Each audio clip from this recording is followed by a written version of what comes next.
Hey guys, welcome back to my channel. It's really great to have you here. In today's episode, we will cover some of the market trends and how some of these specific cards have been trending over the last 6 months, over the last year, to see how the market has been doing. And at the end of the video, I want to share with you some of the things that I've been doing, some of my, quote unquote, my card strategy, how I have been buying and selling, and hopefully also give you an idea of what I've been up to, and also give you some maybe tidbits, some references to really maximize your collecting journey. Let's get started with today's video.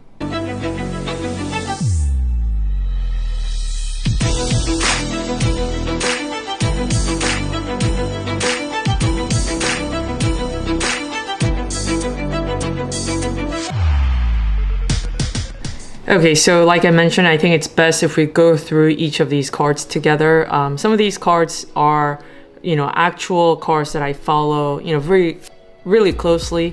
And I wanted to bring out cards from different categories so that you see not just a one-sided perspective of all of this, but instead be able to see how the card market is doing overall at each individual card level. There are different ways to observe the market health, obviously. You can look at indexes that different platforms and creators have created, but I wanted to look at each card that I like and that I follow to show you, my opinion and my perspective of how the market is going. So the first card on deck here is the 2017 National Treasures, De'Aaron Fox rookie card. He's a favorite, one of the top favorite athletes that I've been following this year. Just his craft of the game and how much he's really improved as a player. I think he had all the right skill sets and the potential, but it really came, out the water in a sense. I think last year's playoffs, and he's really showing off, his skills right now. So his cards, as you see, so this is a NT RPA is what we call them. Rookie patch auto. It's a PSA 10 version of it, and it last sold for $7,800, which is not small. There's 15 cards, that are graded PSA 10, and also shout out to Card Ladder for providing this amazing service where we can observe trends of the market sales prices that have been paid for. So the rate of growth in the last year has been near 93%, which is amazing. It started off around $4,000 in December 2022, and it is now around 7,800, which is amazing. Not all cards are reacting this way. Obviously, it has also peaked at 10K back in February in last season, and with his performance in the playoffs and his performance this season, I think he's going to be a really fantastic choice of card in the future. But if you look, back even further, you can see that it hasn't always been, a great story for his card. So you see that back in December 12th, the starting price of this card was $4,000, roughly $4,000, and so it's definitely seen the ups and downs. And the nature of this card is that you're not going to see as many sales of these NT RPAs compared to, say, his Prism rookie cards. So there is a beauty in that there's only been really 6 public sales of this card. I'm sure a lot more privately. And so when we look at 2 years back from February 2022 until now, so I guess it's actually a little bit less than that, given that the last sale is May 7th. What is that, like a little over a year and a half, at least when there have been public sales, it's moved about 4%. So it's pretty flat, which I think, in the grand scheme of things, we can look at the all-time sales value of this card. Back in 2018, this is probably shortly after the card had been introduced to the world, graded, and so on. It was less than $1,000. So, if you had bought the card, 5 years ago for less than $1,000, congratulations. You've kind of seen the potential of this player before a lot of people did. Certainly before I did. I mean, he was a high pick number, but wasn't really sure if he was going to have that breakthrough, but he absolutely has been killing it with the Sacramento Kings. So yeah, definitely up and down over the years, but overall, in my opinion, this card has been performing decently. Now, we haven't seen a sale in the last 6 months or so. So if you have any private sales information, feel free to leave them in the comments. The next card that I wanted to show you guys is Shohei Otani's the batting rookie auto from Bowman Chrome. I really like this card, just his demeanor and his flexibility, as a batter and a pitcher. Is depicted here. A lot of people know him as the pitcher, but I think the batting is also really cool. His auto is not in kanji, but really good blue auto.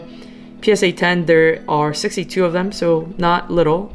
I don't think these are numbered, so there probably is a decent pop on these cards, but in terms of PSA 10, there's 62 of them.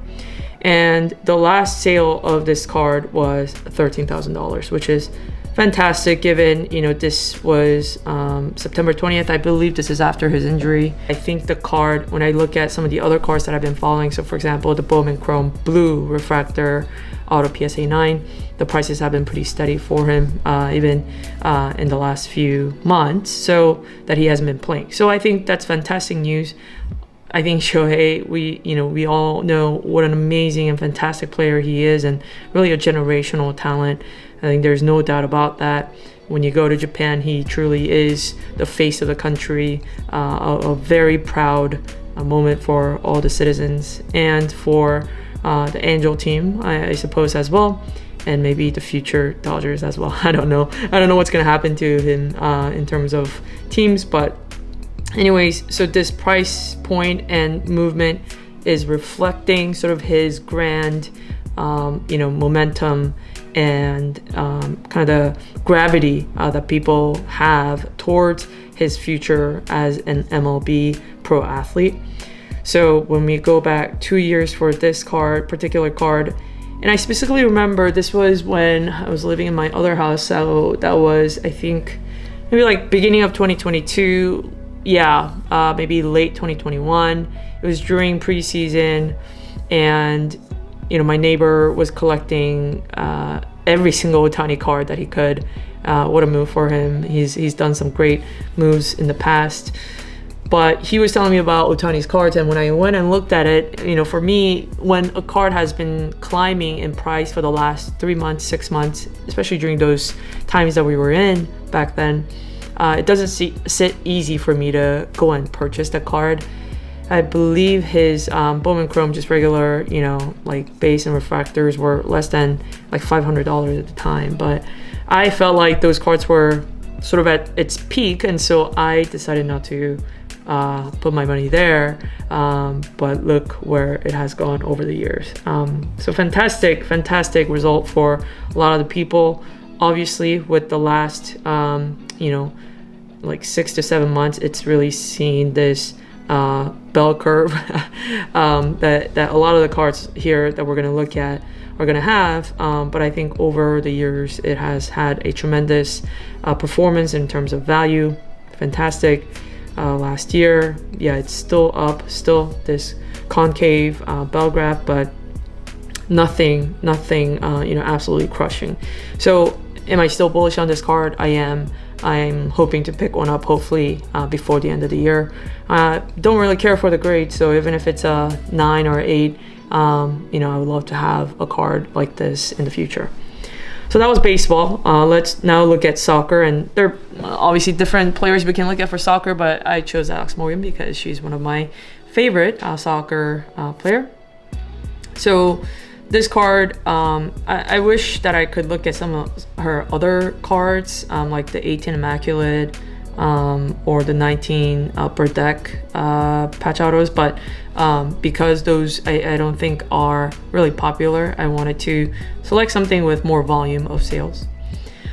So this is PSA 10 of her rookie Upper Deck MLS card. So I believe these were part of the MLS men's soccer release. And some women cards were in there as well, I believe. Correct me in the comments if I'm wrong. So if you look at our card right now over the last year, let's look at the last 6 months first. You see that it has gone down from roughly $250 now down to anywhere between $100 to $150, let's call it $125. That's a surprising sale right there, I think, from a jump there. I think there was a little bit of a hype here, starting early August for the Women's World Cup. US historically has won several championships, and they've been really a fantastic team, but them getting eliminated before the knockout rounds was really a surprise to many. So I think that's reflective of that, and then you see the price kind of calm down, and it has stabilized somewhere between $100 to $110. So again, nothing kind of surprising here. It is also doing the concave motion, the bell curve motion, and I think that it is probably bottomed out. I don't think this card will go below $100, but that's just my thought. It's a high pop card, so in general, you would say 468, how's that high? Well, it's different from men's basketball or men's football, because the number of people that are going to buy this card for this price, it's probably fractions of that market. So in the women's soccer market, I think that's decently high pop for PSA 10. But yeah, I think I'll be observing this card closely, however, for market analysis perspective. But would I buy this card? Probably not, because it is, in my opinion, a high pop women's soccer card. The next card that we'll look at here is the 2020 Topps Chrome Sapphire Max Verstappen PSA 10. Let's first look at the last 6 months. Pretty stable until the end. Now Formula One just entered off season, so you can expect some cooling down of the market for those drivers' cards, but pretty consistent overall. If you go from 400 down to 250, I guess you could say it's a 36% decline. Now let's look at the past year. Still kind of steady between 350 to 350, more or less. If you add 250 plus 450, I think that gets you around 350. So this card also, you could say that is doing that concave motion, a little bit more volatility because there's been more sales, but I would say that it has essentially kind of flattened out. It might be a good timing to start looking at, if you've been eyeing a Max Verstappen card, to see if you can get into one or two over the next few months during off season. So not a fantastic news of things going well and everything going up, but it is doing the concave motion, and I think we're going to see some flatness in the coming few months. Last but not least, I wanted to show you a Pokemon card. This is Lillie from the Sun and Moon collection. As you can see here, if you look at the PSA 10 pricing, let's look at the last 6 months.